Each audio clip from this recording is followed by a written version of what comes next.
it's Guido coming at you with a Tactics Talk. Thanks for tuning in. On this episode, I have my Object 705, Tier 9 Russian heavy tank, one of the new heavy tanks, and I'm on Himmesldorf Encounter, which is one of the more misunderstood maps and modes in the game. I am going to give you a secret, and it is the closest thing to a sure thing that there is in this game with all the RNG and random teams and other things, at least as far as pubs go. You know, and it's a sure thing as far as what goes. It's like Ricky Bobby always says 75% of the time. You know what, fellas? 50% of the time, it works every time. All right, so there are several ways to win this map. There is only one way that is as close to a sure thing in World of Tanks for maps and modes. Only one way that is as close to a sure thing as you can get in World of Tanks.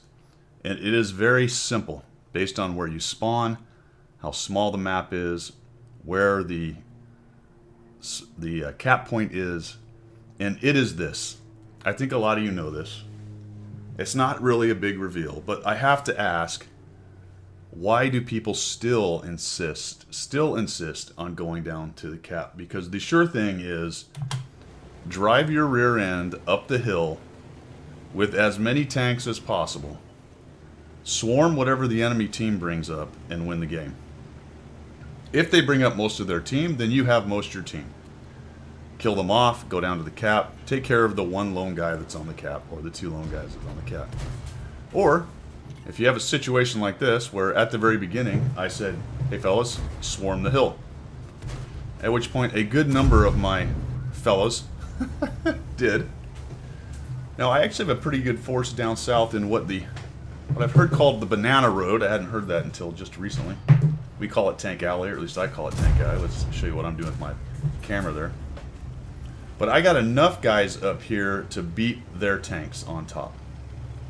Enough guys up here to beat their tanks up top.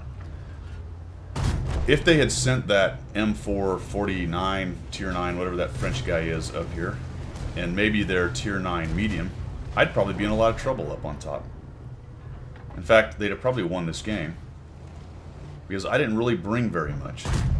But what I brought is pushing hard, and we just wiped out the guys on the hill. They sent quite a few down. Now, let's think about this for a second. How long has this battle been going? 1.5 minutes. That's almost nothing. But in 1.5 minutes, we've cleared their guys off of the cap, and we're coming down around behind them. The guys we sent to Tank Alley have them stuffed, and they're sort of filtering over to the cap, basically being useless. You got the RHM and the 430. What they think they're doing is they're sniping. They're trying to snipe guys who are on the edge of this hill right here. And if it gets stagnated up here, that can be a player. Now, the FV and IS are sort of letting them do it to them because they're still trying to track down this Tiger P. But the main force of us are pushing through and raking up and sweeping up the guys who were defending and weren't able to get up on top. And now we basically have them surrounded. Unless they get into a glob and a mass and go one direction to counter whatever's going on, they're simply going to get eaten up because this is a pub game and you don't have that kind of organization. So in a pub game, your organization is your initial positioning, being smart, and then pushing that advantage.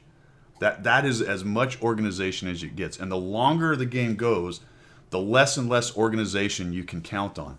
So all the strats of being clever and flanking and going down to where the ISU 122S is and watching certain avenues and worrying about all that poppycock do not work in pubs. In pubs, it's about the most tanks in the right spot at the right time. And on this map, it is the hill. It just is. If you think it's anywhere than the hill, I am sorry, but you are completely wrong. Does that mean you can't potentially go down to the cap, defend it, and win it? Yes, you can. But I'm talking probabilities, not possibilities. And the probability of you taking the cap and winning in a situation like this is nil.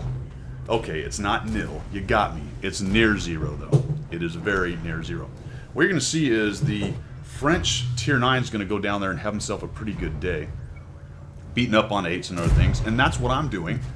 I'm having a pretty good day beating up on 8s and 7s, but who's getting more of an advantage out of the guys beating up? Unfortunately, I rammed. I did not quite mean to do that, and I tracked my poor object. That was not my intention there.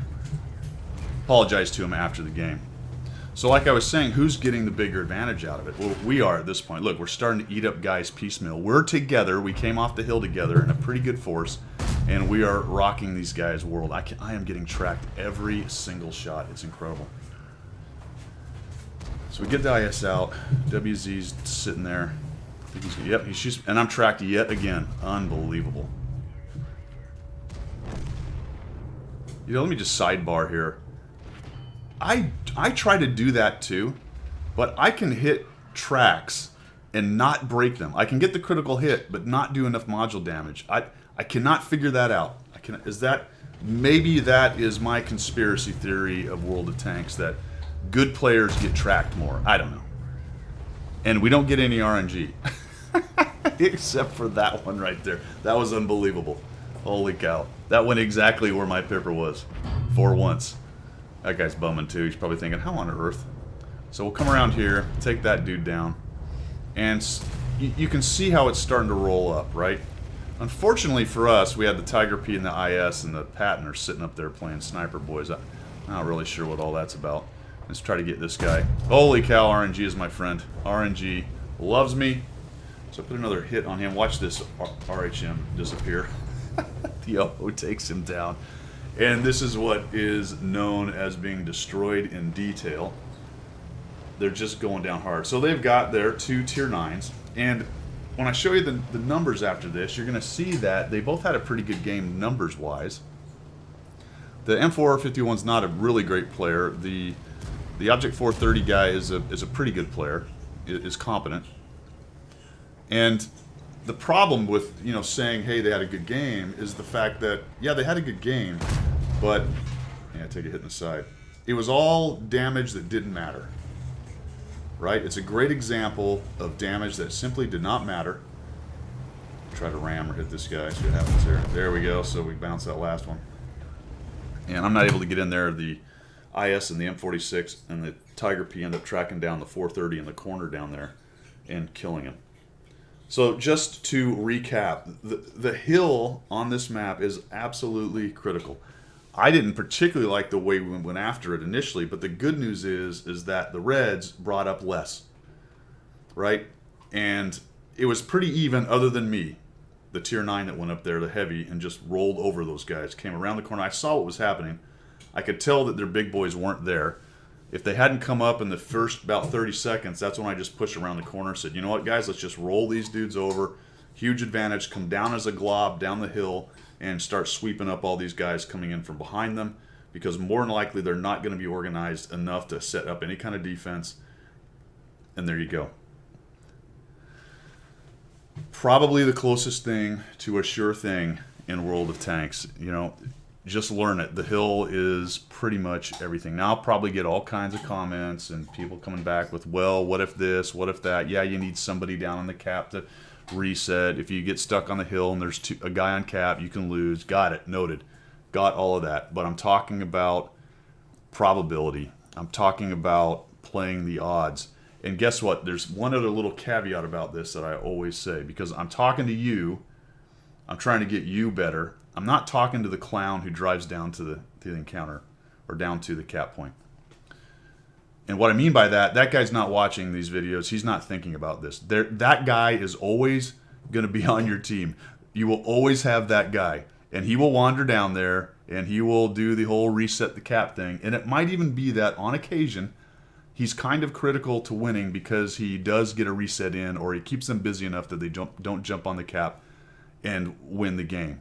But I promise you, I'm telling you that he's a very periphery part of the win. And for every time he goes down there and manages that reset, he goes down there 10 times and screws his team because he's not really where he needs to be. You know what I'm saying? Anyway, there you have it. Himmesldorf encounter sometimes gets my goat. This one ended up working out well for us. Over 5,000 damage. And we ended up tracking down the 430. All right, guys. Hope you liked what you saw. Hope you learned something. As always, we will see you, and take it easy.